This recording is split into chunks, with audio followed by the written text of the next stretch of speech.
dikirim ke satu tempat. Kita harus dibawa ke satu tempat, jangan dibayangkan orang lain. Anda yang dibawa, Anda yang dimandikan oleh orang-orang, Anda yang dikafani oleh orang-orang, dan saat itu pun Anda diangkat di atas kepala orang-orang. Jangan berbangga Anda tidak jadi kemanten saat itu. Anda akan dibawa ke alam barzah, Anda akan dikirim ke kubur. Sadarlah saat itu Anda di atas kepala manusia dan hanya Anda mendengar suara yang indah jika Anda ahli iman. Orang yang bersama kita mengucapkan kalimat indah, La ilaha illallah, La ilaha illallah, La ilaha illallah, La ilaha illallah, La ilaha illallah. Ketahuilah, jika ahli iman yang dibawa di atas kepala manusia mendengar la ilaha illallah, terhibur hatinya dan alangkah bahagianya. Akan tetapi jika dia bukan ahli iman, dia akan menyesal, kenapa aku tidak bisa mengucapkan la ilaha illallah di hatiku. Dia akan dikirim ke alam barzah. Anda, kami akan dikirim ke kubur, dan kita pun dibawa oleh orang-orang. Sadarlah. Dan setelah kita sampai di kubur, orang-orang ternyata sudah menyiapkan kita liang lahat. Di situ telah digalikan oleh orang-orang buat kita. Dan tidak lama kemudian orang ada yang memeluk kita, ada yang merangkul kita, dan itu ternyata rangkulan untuk melepaskan kita di kubur. Kita akan dibawa, dimasukkan ke kubur dengan pelan. Dan dimasukkan ke kubur dengan pelan. Mana kasur empuk yang pernah kita bangga-banggakan? Mana mobil mewah yang kita bangga-banggakan? Mana rumah megah yang kita bangga-banggakan itu? Jika ada yang berpesan kepada anak istrinya, tolong bawakan aku bantal yang empuk, tidak akan dibawakan, karena itu bukan milik Anda lagi. Anda tidak berhak lagi memiliki itu semua. Dan yang akan Anda bawa justru yang pernah Anda berikan di saat Anda hidup, bukan yang Anda simpan. Anda akan masuk liang lahat. Sadarilah ini. Anda akan masuk liang lahat. Dan wajah yang di saat Anda dicaci orang marah, di saat Anda diejek orang marah karena Anda merasa dihinakan, ketahuilah wajah yang Anda sombongkan saat itu ternyata harus ditarik kainnya dan ditempelkan ke bumi, tanah asal kita. Ditempelkan kita ke bumi. Dan setelah itu pelan ada orang yang menabur di atas kepala kita dengan debu, 1 kali, 2 kali, 3 kali, dan setelah kita 3 kali bukan taburan, tapi akan ditumpahkan air tanah di atas kepala kita, ditumpahkan tanah dan ditumpahkan tanah, sehingga yang kita ketemukan adalah gelap gulita di alam kubur. Seperti yang disabdakan oleh Nabi Muhammad, sungguh saat itu orang di dalam kubur bisa mendengar terompah kaki orang yang berjalan di atas kepalanya. Dan saat itu pun Anda, kami mendengar orang-orang berjalan.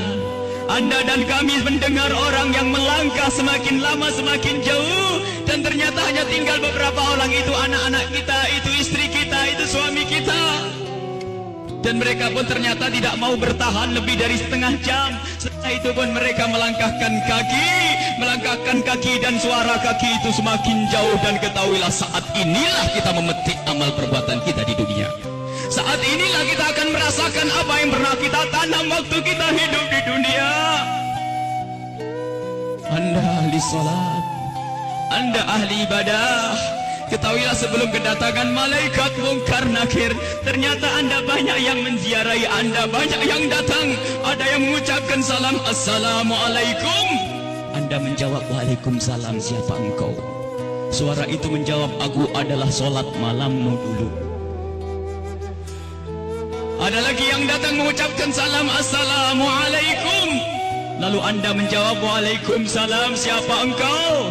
Aku adalah sedekahmu dulu. Assalamualaikum. Lalu Anda menjawab, Waalaikumsalam, siapa engkau? Dia menjawab bahasanya, aku adalah kemaksiatan yang pernah engkau tinggal. Aku adalah baktimu kepada orang tuamu. Aku, amal-amal soleh ternyata pada berdatangan. Amal-amal soleh berdatangan menemani Anda. bersama Anda saat itu. Dan ketahuilah, Anda tidak akan gentar dan tidak akan takut di saat berhadapan dengan makhluk Allah yang bernama malaikat Munkar dan Nakir. Anda tidak takut lagi saat itu karena Anda ditemani amal-amal baik. Maka di saat malaikat Munkar Nakir datang, Anda pun tidak bergetar, Anda pun tidak gentar, Anda tidak takut. Dan saat itu malaikat pun menampilkan sesuatu yang indah.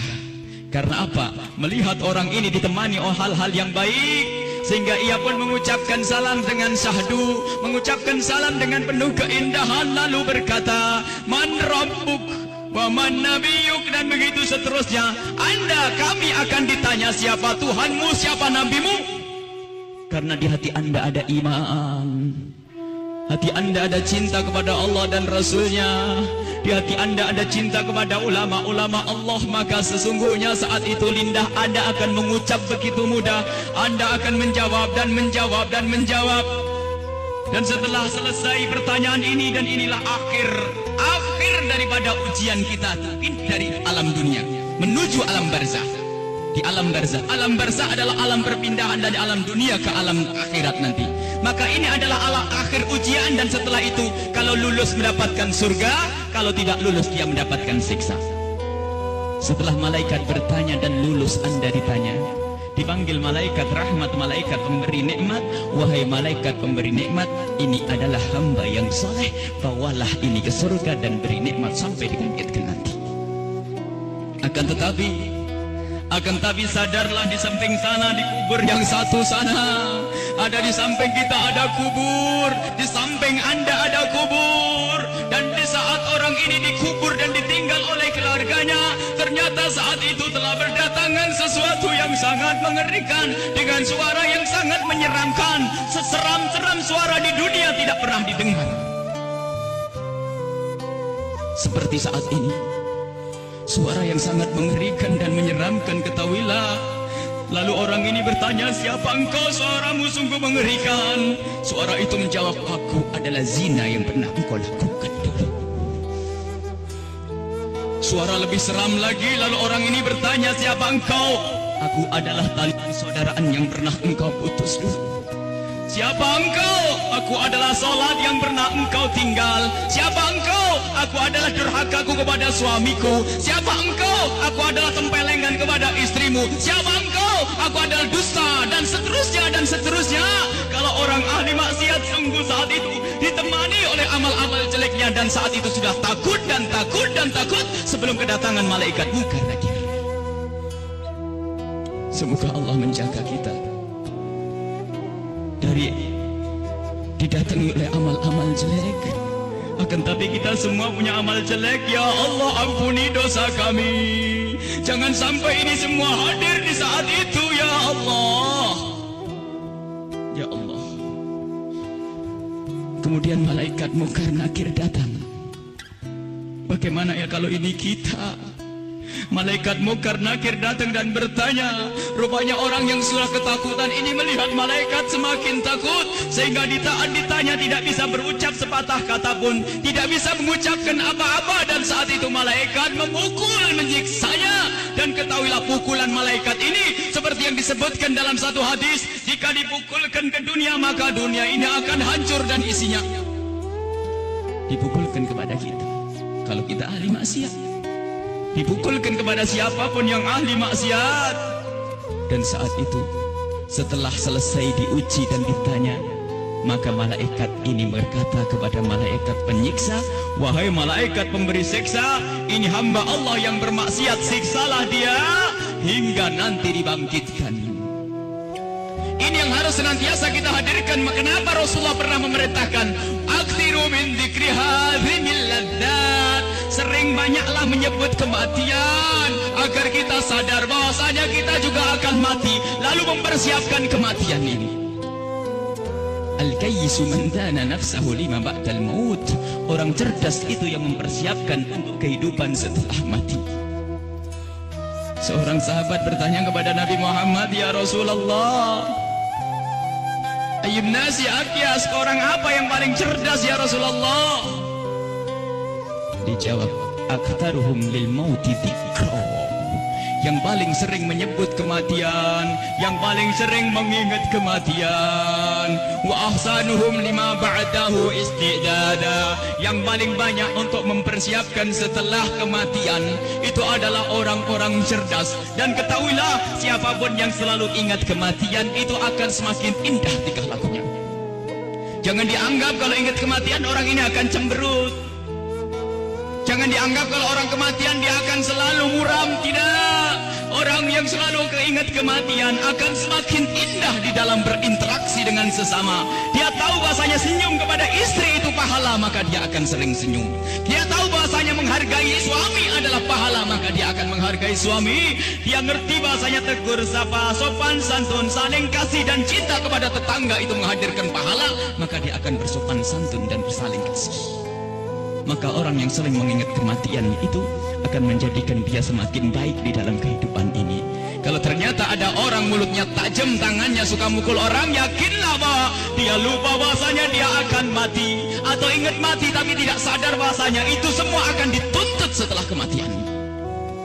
Maka mari kita mengingat kematian agar hidup kita semakin indah di dunia ini. Semua yang kita lakukan di dunia ini akan kita petik buahnya di akhirat. Udhkuru aktiru min dzikri hadimil ladzat. Hadis yang diriwayatkan oleh Imam Tirmidzi dan Ibnu Hibban. Bahasanya, perbanyaklah engkau menyebut kematian. Bahkan banyak sekali Rasulullah memerintahkan satu amalan tujuannya agar mengingat kematian, termasuk ziarah kubur. Fa innaha tudzakirukumul maut, karena ziarah kubur itu mengingatkan orang-orang yang mengingatkan kita kepada kematian. Menyebut orang yang telah mendahului kita dalam iman, mengingatkan kita kepada kematian. Membaca manaqibnya orang-orang soleh, itu juga mengantarkan kita agar ingat kematian. Bisakah kita menyusul kepada Imam Syekh Abdul Qadir Al-Jailani? Bisakah kita bisa menyusul Syekh Al-Imam Al-Haddad? Bisakah kita menyusul Sayyidina Al-Baqi Al-Muqaddam dan seterusnya? Ingatlah kematian. Bahkan sampai di saat hendak tidur Rasulullah selalu mengingatkan, hendak tidur ingatlah mati, hendak tidur ingatlah mati. Sehingga disunnahkan kalau orang hendak tidur menghadap ke kiblat sebisa mungkin, lalu meletakkan pipinya di atas telapak kanannya sebisa mungkin. Kalau tidak dibalik, yang penting menghadap kiblat. Dan saat itu jangan lupa untuk membaca zikir, membaca subhanallah seperti yang diajarkan oleh Rasulullah kepada Sayyidat Fatimah Az-Zahra, membaca subhanallah 33 kali, alhamdulillah 33 kali, Allahu Akbar 33 kali, dan membaca doa-doa yang lainnya hingga mata ini tertutup, tertidur dalam keadaan berzikir. Ketahuilah orang yang tertidur dalam keadaan berzikir, jika ia dibangunkan kembali oleh Allah sepanjang ia tidur, ia mendapatkan nilai pahala. Dan di saat tidak dibangunkan kembali, jika tidak dibangunkan kembali oleh Allah, maka ketahuilah saat itu dia mati dengan husnul khatimah. Husnul khatimah, mati dalam keadaan iman.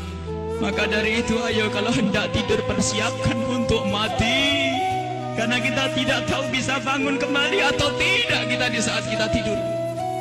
Apakah bakal dibangunkan lagi oleh Allah atau tidak? Sungguh orang tidur seperti orang mati. Digunjing orang, tidak tahu barangnya, diambil tidak tahu, dan seterusnya. Dia adalah seperti kematian. Maka dari itu kalau hendak tidur persiapkan untuk mati. Jangan sampai kita lelap dalam tidur di saat kita lagi asik mendengar satu lagu, katanya lagu pengantar tidur. Apakah tidak takut jika anak kita lagi mendengar satu lagu pengantar tidur, tak taunya anak kita tidak bangun lagi? Kita tidak tahu ternyata yang didengar adalah hal yang semacam itu. Mau kemana dia nanti? Mau tidur bermaksiat, mau tidur gunjing orang, mau tidur memutus tali persaudaraan. Apakah dia yakin bahasanya besok pagi akan bangun?